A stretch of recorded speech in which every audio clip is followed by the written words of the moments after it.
국민 여러분 안녕하십니까. 정영호 정책위 의장입니다. 저는 오늘 정책위 의장으로서 청년 실업 해소 대책을 문재인에게 촉구하는 성명서를 낭독하도록 하겠습니다. 소득주도 성장, 정치 방역으로 취업 포기하는 청년 세대, 국가의 미래가 보이지 않는다. 존경하는 국민 여러분, 그리고 870만 청년 여러분, 문재인 정권의 소득주도 성장과 코로나 정치 방역으로 자영업자 소상공인에 이어 국가의 미래를 짊어질 청년 세대에게 미래를 향한 출구가 전혀 보이지 않습니다. 2020년 말 현재 한 번도 취직하지 못한 2030 세대 25세부터 30세가 무려 32만 명으로 건국 이래 사상 최대 수치를 기록했습니다. 그리고 2021년 7월 현재 청년 취업자 수는 398만 5천 명이며 청년 실업자 수는 30만 8천 명입니다. IMF 세대에 이어 잃어버린 코로나 세대가 등장했습니다.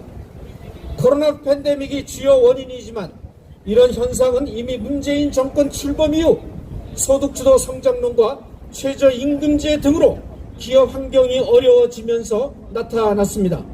결국 소득주도 성장론과 코로나 정치 방역으로 미래의 청년 세대의 장래는 더욱 어두워지고 출구는 보이지 않게 되었습니다.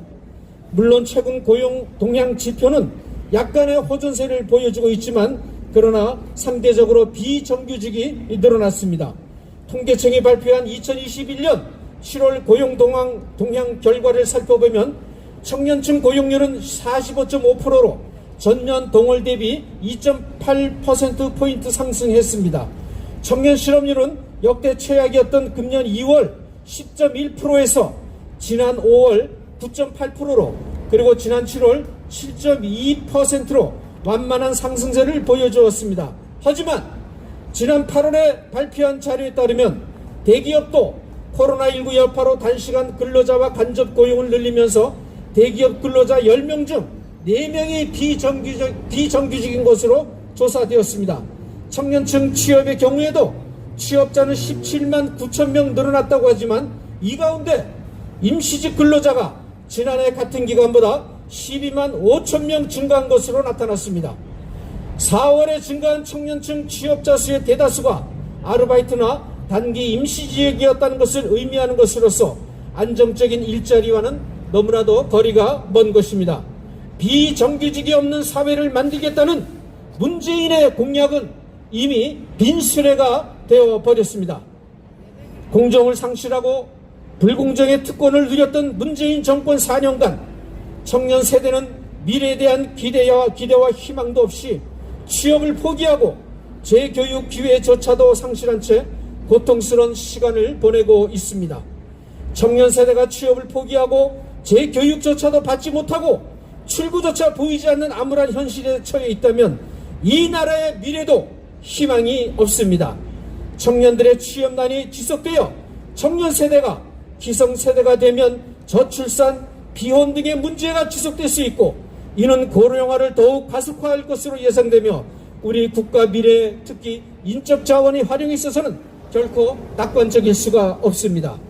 이제 청년은 국가의 미래를 짊어지고 책임지는 미래 세대라는 의미보다는 취업마저 포기하며 생존권의 위협을 받는 현재의 사회적 약자로서 지원과 보호를 받아야 하는 경제적 약자가 되고 말았습니다.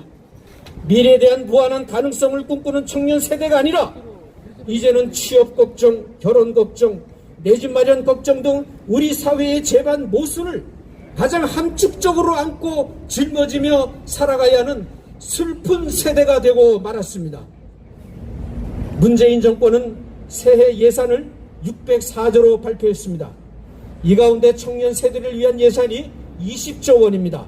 그런데 이 내용을 구체적으로 살펴보니까 연소득 5천만 원 이하 청년에게 무이자 월세를 대출해주고 중소 중견기업 대상 청년 채용 장려금을 신설하고 군장병 월급 병장 기준 60만 9천 원에서 67만 원으로 인상하고 군 전역 시 사회복지준비금 1,000만 원 지급 등이 청년 종합 대책에 포함되어 있습니다. 여러분, 이것은 전형적인 선거용입니다. 돈을 풀어 청년 세대의 불만을 적게 하고 대통령 선거에서 표를 사겠다는 파렴치한 의도를 보여주는 청년 대책이 아닐 수가 없습니다.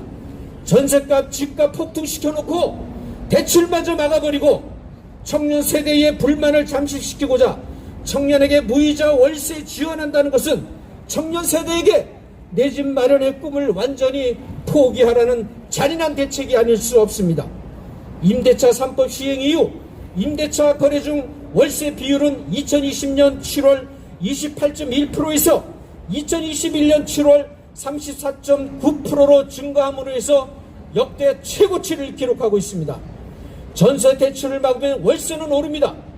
임차인 월세 부담은 더욱 가중될 것입니다. 청년 세대는 월세 부담 증가를 안고 무이자 대출을 받는다고 해도 결국은 빚더미에 올라앉게 됩니다. 내 집 마련의 꿈은 산산조각이 나고 말 것입니다. 코로나 방역 정치와 최저임금제로 알바 자리조차 구하기 힘든 청년 세대에게 돈 폭탄을 퍼부어 환심을 사겠다는 문재인 정권의 매표 행위로 청년 실업이 해결된 것은 결코 아닙니다. 문재인에게 촉구한다. 첫째, 문재인은 청년 세대에게 고통을 주고 미래에 대한 불확실함을 안겨주고 있는 소득주도 성장과 최저임금제를 즉각 포기하고 코로나 방역 정치를 즉각 철회하라. 둘째, 돈폭탄으로 청년 세대의 불만을 잠재우고 대선에서 표를 구걸하려는 얄팍한 계산을 포기하고 현실적인 청년 실업 대책을 세우고 청년 세대가 결혼과 내 집 마련 꿈을 이룰 수 있는 중장기 대책을 마련하라. 셋째, 경제 활력을 높이기 위해 민간 부문 투자 활성화를 촉진하는 기업 환경을 만들고 기업들이 투자 확대를 통해 양질의 일자리를 창출하도록 과감하게 규제를 완화하고 해외 투자 기업의 국내 유턴을 위해서 획기적인 지원책을 마련하라. 넷째, 빅테크 제조 유통 등의 산업에서 인공지능과 빅데이터 분야 개발자 수요가 급등하고 있는 현실이지만 정작 이를 충족시키는 인력 공급은 턱없이 부족한 노동시장 미스매치 현상이 확산되고 있다. 이러한 인력 수급 불균형을 신속하게 해결하기 위해서는 IT 개발자 인재 양성을 위한 재교육과 직업훈련에 국가 예산을 집중적으로 투입해서 산업구조 변화에 대한 인력 양성과 교육개혁의 청사진을 분명하게 제시하라. 존경하는 국민 여러분, 그리고 870만 청년 세대 여러분, 국가의 대들보로서의 청년이 지원 대상으로서의 사회적 약자가 아니라 한국의 미래를 책임질 수 있는 든든한 자산으로 육성되도록 우리 국민혁명당은 대안을 제시하고 소득주도가 아니라 기업주도 성장론을 앞세워 100% 청년 고용 시대를 열어 고통받는 청년 세대를 위해 새로운 미래 비전을 함께 나누며 희망의 미래를 열어갈 것을 약속드립니다. 감사합니다. 2021년 9월 4일 국민혁명당